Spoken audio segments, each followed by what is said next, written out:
Hello बच्चों। आज मैं आप लोगों को क्लास 9th की डीओई की तरफ से आपको मैथ्स की एक सपोर्ट मटेरियल की बुक मिली है सेशन 2023 टू 24 की इंग्लिश मीडियम में। तो इस बुक से हमने अपना चैप्टर नंबर 2 पॉलिनोमियल से स्टार्ट किया हुआ है। कुछ वीडियोस चैनल पे अपलोड हो गई हैं। लास्ट क्लास में मैंने आपको क्वेश्चन नंबर 23 तक कराया था, तो 23 तक की वीडियोज चैनल पे अपलोड है। क्वेश्चन 24 से करते हैं हम। यहाँ आपसे कह रहे हैं क्वेश्चन 24 में the factors of 5x² minus 18x plus 9 are ax plus b and x plus b, find the values of a and b. देखो यहाँ पर आपको एक पॉलिनोमियल दिया है और उसके फैक्टर्स दे रखे हैं ये दोनों। तो फिर क्या मैं इसको ऐसे लिख सकती हूँ 5x² माइनस का 18x प्लस का 9 इज इक्वल्स टू में ax प्लस बी और यहाँ पर आ जाएगा x प्लस बी, क्योंकि इसके फैक्टर्स हैं तो ऐसे ही लिखे जाते हैं फैक्टर्स। अब ये तो मैंने 5x² माइनस 18x प्लस 9 ऐसे ही रहने दिया। यहाँ पर ax से दूसरे ब्रैकेट में इंटू किया तो ax² प्लस ax बी।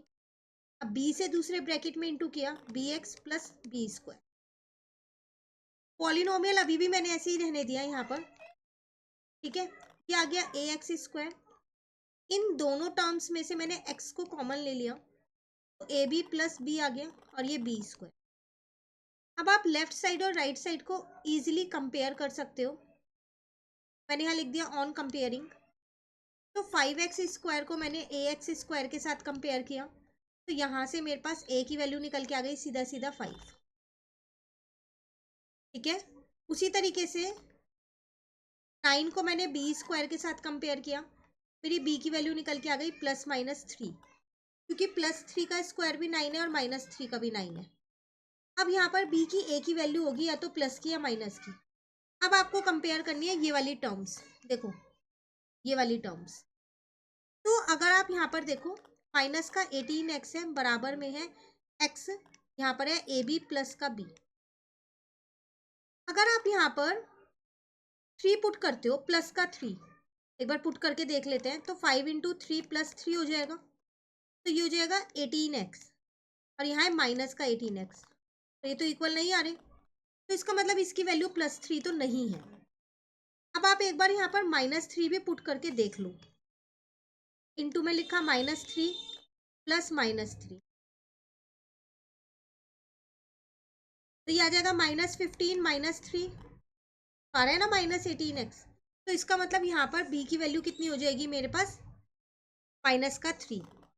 तो hence a is equals to 5 और b कितना हो गया -3।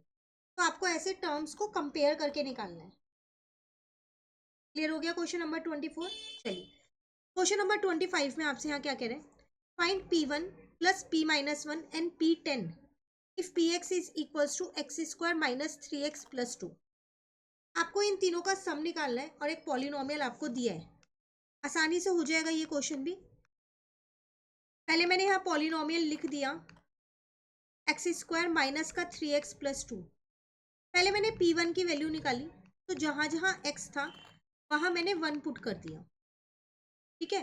तो 1 माइनस 3 प्लस 2 हो गया, -2 प्लस 2 0 आ गया। अब मैंने p-1 की वैल्यू निकाली तो जहाँ जहाँ x था वहाँ मैंने -1 पुट कर दिया, ये हो गया 1 प्लस 3 प्लस 2, ये आ गया 6। अब मैंने p10 की वैल्यू निकाली तो जहाँ जहाँ x था मैंने वहाँ पर 10 पुट कर दिया, तो ये हो गया 100 -30 प्लस 2, तो ये आ गया 72। अब मुझे वैल्यू निकालनी है p1 plus p-1 plus p10 की। p1 की वैल्यू है 0, ठीक है ना। उसके बाद अगर हम यहाँ देखें तो p-1 की वैल्यू आपके पास आ गई 6, p10 की वैल्यू है 72, ठीक है। तो 6 प्लस 2 8, 78 आपका आंसर। क्लियर हो गया क्वेश्चन 25। चलिए अब आते हैं क्वेश्चन नंबर 26 पे हम यहाँ। तो इसमें आपसे क्या कह रहे हैं यहाँ पर, फाइंड x माइनस वाई का whole square if x upon y plus y upon x is equal to 2। देखो x माइनस वाई का होल स्क्वायर आपके पास होता क्या है, x² प्लस का y² माइनस का 2xy, मतलब इसकी वैल्यू आपको निकालनी है, ठीक है। अब आपको दे क्या रखा है x upon y plus y upon x is equal to 2। Base same किया मैंने यहाँ एलसीएम लेके, तो ये आ गया मेरे पास। यहाँ आ गया x square plus y square, denominator को दूसरी साइड ले गई तो मल्टीप्लाई हो गया, तो x square plus y square. अब राइट साइड को भी लेफ्ट साइड पे ले आई, तो इसकी वैल्यू 0 आ रही है, इसकी वैल्यू आ रही है 0, तो इसका मतलब इसकी भी 0 ही होगी ना फिर। तो इसका मतलब x माइनस वाई के होल स्क्वायर की वैल्यू कितनी है, यहाँ 0 है। क्लियर हो गया? ये था क्वेश्चन 26। अगेन आज की क्लास में हमने 3 क्वेश्चंस कंप्लीट कर लिए अपने 24, 25 एंड 26। आगे के क्वेश्चंस नेक्स्ट क्लास में कराऊंगी। कहीं भी आपको दिक्कत लग रही है आप कमेंट करके ज़रूर पूछिए, अच्छी लग रही है लाइक ज़रूर कीजिए। फ्रेंड्स को बताइए कि इस चैनल पे सपोर्ट मटेरियल के सॉल्यूशंस अपलोड होने स्टार्ट हो गए हैं, ताकि वो भी इस बुक से इन चैप्टर्स को कवर कर सकें एग्जाम से पहले। मिलते हैं नेक्स्ट क्लास में।